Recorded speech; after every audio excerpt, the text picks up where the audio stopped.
Hello, this is Dr. Harold Wong, and today I'm going to talk about an article that was published July 4th, 2012 in the Arizona Republic. In other words, on our Independence Day. Well, a lot has happened since 1776, and I'm not sure our forefathers would agree with how weak the moral timber and the ability to control yourself has been with our current generation. So I'm going to go through 4 strategies that can change your finances dramatically. In these examples, I'm going to assume the examples relate to a baby boomer age 50. First issue, can I control my housing expenses? For many, outside of income tax and Social Security taxes, housing is your greatest single expense. Here's the common thing that I see because of our real estate recession. A baby boomer bought their house for $400,000 in 2005, and now the value is $200,000. They're paying $3,000 in housing expense when you count the mortgage, interest, principal, real estate tax, homeowners association dues, home insurance, repairs, and other expenses. People have no idea all the hidden expenses that occur when you own a home. You find yourself going every other weekend to Home Depot or Lowe's, and you can't get out of there without spending $100 or $200 on this or that. So what if you cut your housing expenses in half? Guess what? A lot of people have already lost their home. A lot of people are hanging on and making the mistake of draining their 401k or retirement savings. No, that doesn't make any sense. That will destroy your retirement future. Instead, you're going to have to face facts, and I counsel many baby boomers on this. You're going to either go through foreclosure, deed in lieu of foreclosure, or short sale. Get out of that house. You know, I know you've lost the money you put into, whether it's your down payment, your fix-up expenses, the monthly payments you made for years, but you can't afford it. So get out of that. You can rent basically the same house in the same subdivision for about $1,500 a month. So you cut your expenses in half. And what will saving $1,500 a month do for you? Well, if you earn 4% interest over the next 15 years, saving that $1,500 a month will become an extra $370,366 in your retirement account. That's huge. Second issue is, can you control your car expenses? Many people have no idea how much a car costs. Many people buy a new $30,000 car and trade it in every 5 years. After 15 years, even with the normal trade-in allowance, they'd spend $60,000 in capital cost plus $20,000 of insurance. Now, in contrast, here's how the millionaire next door does it. If you've read that wonderful book by Dr. Tom Stanley, who's researched how people, normal folks, who didn't inherit any substantial sums, became the millionaire next door, meaning you can't recognize them by the car they drive, the clothes they wear, the watch that's on their wrist, their shoes that they have, or the house they live in. And a basic secret was they just lived under their means. So let's show you how the millionaire next door, Dr. Wong, bought his car.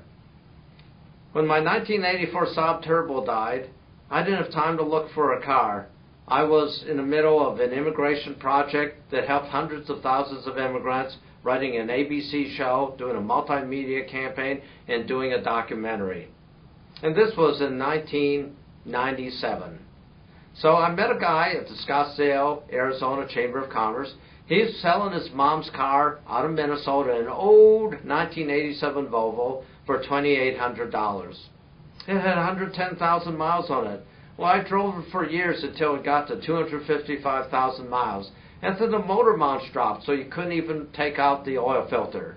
Well, I sold it back to him for $300, and so the total capital cost to me was $2,500 to take it from 110,000 miles to 255,000 miles. And of course, my insurance and my repairs were a lot lower than on a new $30,000 car. Basically, if you say that I only saved $70,000 and I earned 4% interest on that, that would amount to another $91,000 in my retirement savings in 15 years. So that's pretty good. So far, step one, if you can cut your housing expenses in half, that's $370,000 more in your retirement account. Step two, you can save on your car expenses. That's an extra $91,000. So those two items together are about $461,000 more in your retirement account. But we're not finished yet. Let's go to step three. Am I willing to start a side business in addition to my full-time job? Well, when I started educating the public on taxes in 1980, I had a one-day seminar that would take them through the tax system, including starting a side business. And the average tax savings people indicated at the end of that one-day seminar was $5,000 a year. Well, let's just take a look at that. If you say $5,000 a year in taxes, and you netted $10,000 of income, revenue minus expenses from your side business, that total is $15,000 a year to the good. And again, if we only assume you made 4% interest over 15 years, that would be an extra $312,000 in your investment account. So if we implement strategies number 1, number 2, number 3, that totals an extra $773,734 more in your retirement savings account in only 15 years. Well, let's come to the fourth step. The fourth step and fourth issue is, am I willing to trust my savings solely to the stock market? I'm not saying that the stock market is necessarily always bad, but the question is it appropriate given your goals and given your age? Well, let's take a look at it. We've had two major crashes in the last 10 years. The dot-com crash of 2001 to 2002, and then the real estate bust 2008 to 2009. Each time the stock market dropped by half or even more. But what if we have the lost, not just the lost decade, but the lost 25 years? Because in Japan, they've had 25 years since the peak of their stock market and real estate boom, which was in 1987, and things really haven't recovered. So we could actually have the lost 25 years, not just the lost decade. Well, let's take a look at it.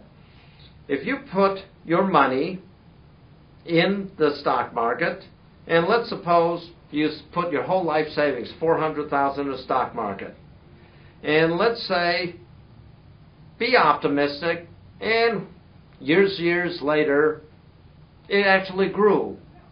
It didn't drop. So $400,000 became $500,000, and CD interest rates are 5%. Well, you say, that's great. $500,000 in the stock market, I take it out of the risk of the stock market, I get 5% in CD interest rates. Well, that's $25,000 a year to supplement my Social Security. But here's what you didn't count on. What if the interest rates dropped? And that's what has happened. 4 or 5 years ago, you could get 5% interest in a 5-year CD. Now you only get 1%. So now $500,000 times 1%, that's only $5,000 a year, $400 a month. That's not a lot of fun money from a lifetime of savings. What would be a better solution?